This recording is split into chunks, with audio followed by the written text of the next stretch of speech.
In this video, I'm going to cover and we're going to look at the floor freeze. It is part of the crowd control function, but I think it is still one of the most important tools that we can utilize to effectively kill the husks and make these damage tunnels work. So we're going to take a look at that today. We're going to look at some of the perks, and we're going to see the functions of this trap. The more information that you're collecting on these traps, the better, because some of it might be wrong. We're still learning things.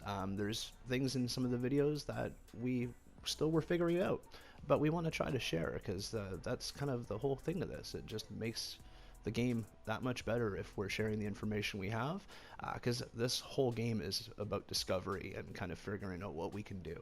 And I don't think we've fully explored that yet, even 3.5 years in. So let's begin.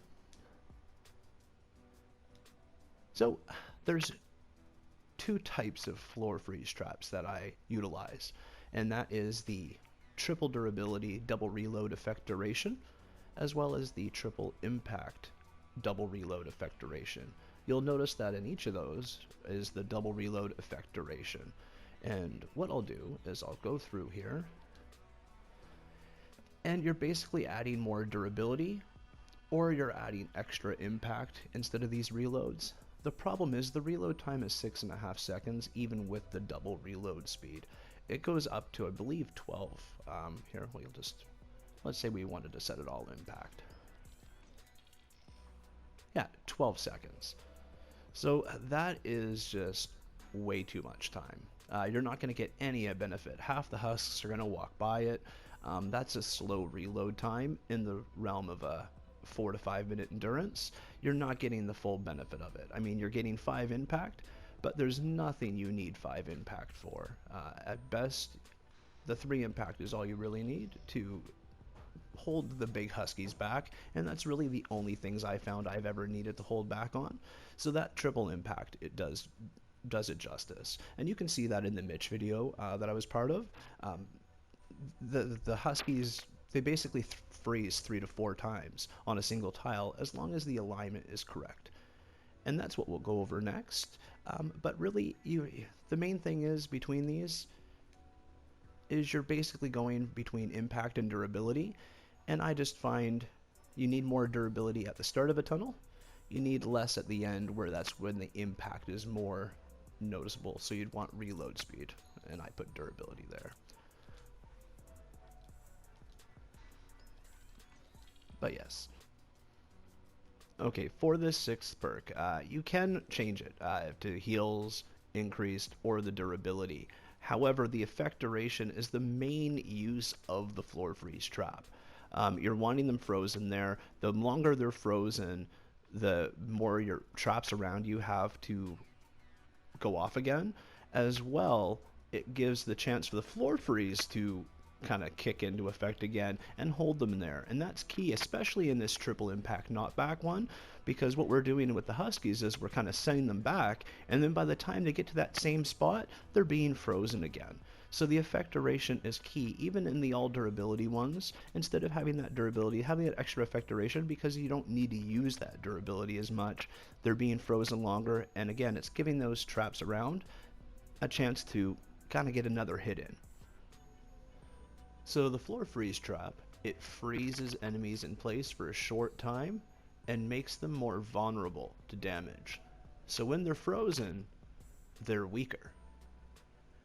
In addition to that, check out what these husks are doing. Anytime they're about to be frozen, or right as they're being unfrozen, you'll notice they lose their element as well. And that is why these floor freezes are very critical in builds, especially during elemental waves, because of what they can do to the husks. And using them properly is a key step in getting the most bang for your buck with these floor freeze traps.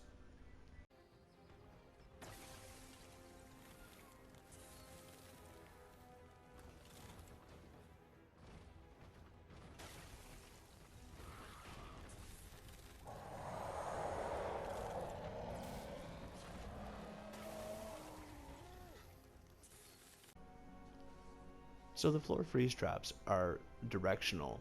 That means when you place them, they have a direction that they are kind of pushing husks naturally, and this is where the crowd control effects come in. It's not just the freezing, it also kind of has a little bit of a knockback. And with the perks, you can increase that knockback. So the direction, even without knockback as a perk, matters because it will push them forward a quarter of a tile in the direction that you have them facing. How you can do that is when you place it, you want to look basically the opposite direction that you're placing for them to basically be being pushed towards where your back is facing. So if I'm here, I place the trap down, the husks are now going to be pushed kind of where my back was facing when I placed it. You can tell because the back of the trap has a little divot marker right there where that arrow is pointing, and you'll see it. That is not over here. There's no mark there, so that is how you can tell, is you look for that. It's right there, and it's not right there. So I know that the back is here, and they're being pushed forward like this, basically pushed to where my back is. And that is how you want to have them oriented. Or you can have it set where that impact is even pushing them off like we do with the sound walls and lights and things like that. There can be a purpose to that with the impact as well. But that is how I use it, is I use it basically to keep things held back, and then I utilize the removal of elemental status and that extra damage when they're frozen to really get the full benefit of these freeze traps for what I think they were intended for. I like to have them underneath gas traps, especially earlier on to get rid of some of the smaller husks with less impact, and then I like to put more impact at the end right underneath some zappers. And darts, of course, anywhere you can get darts. But yeah, that's how I use them, and that's how you can tell. It's all in finding out what direction they're pointing it, and that's how you can kind of take a look and see. So if you're trying to look, for example, we can go over in one of my tunnels. If you want to see how I placed the freeze trap down, you can kind of take a look and see. So here's the freeze trap, and then basically what we're looking for is that marker. So it's not there, and it's right there. So you know that this is the back of the trap, and it's pushing this way. And so when you go here, you can tell that's exactly how I wanted it set up. So the trap is here, and it's going to be kind of freezing them, and then when they unfreeze, they take a little bit of a jump backwards, and that's that impact effect. So what I want to show here is a practical application of how I utilize these floor freeze. And the two main ones that I use, we have that triple durability, double reload speed with the effect duration, and then we have the triple impact knockback with the double reload and effect duration. And pretty much any floor freeze that I use will have that double reload effect duration, and all I'm doing is swapping out impact for durability in determining kind of where at in the tunnel I utilize those traps.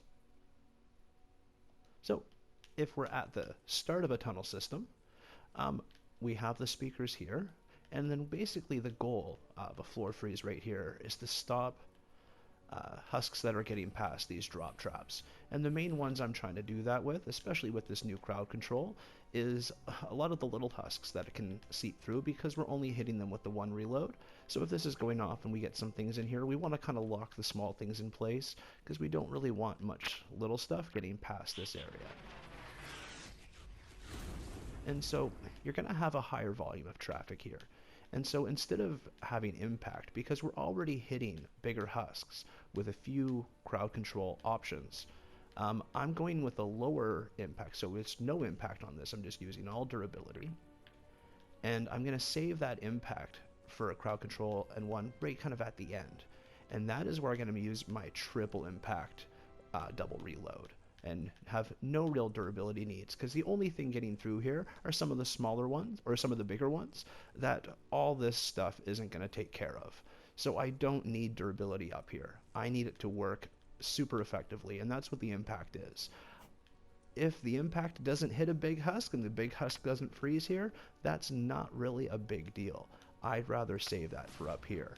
And because that lower impact with this trap being all durability, I won't have any issues with them being held here, because they won't. They'll just kind of walk over and not really be phased because there's not a lot of impact to freeze them.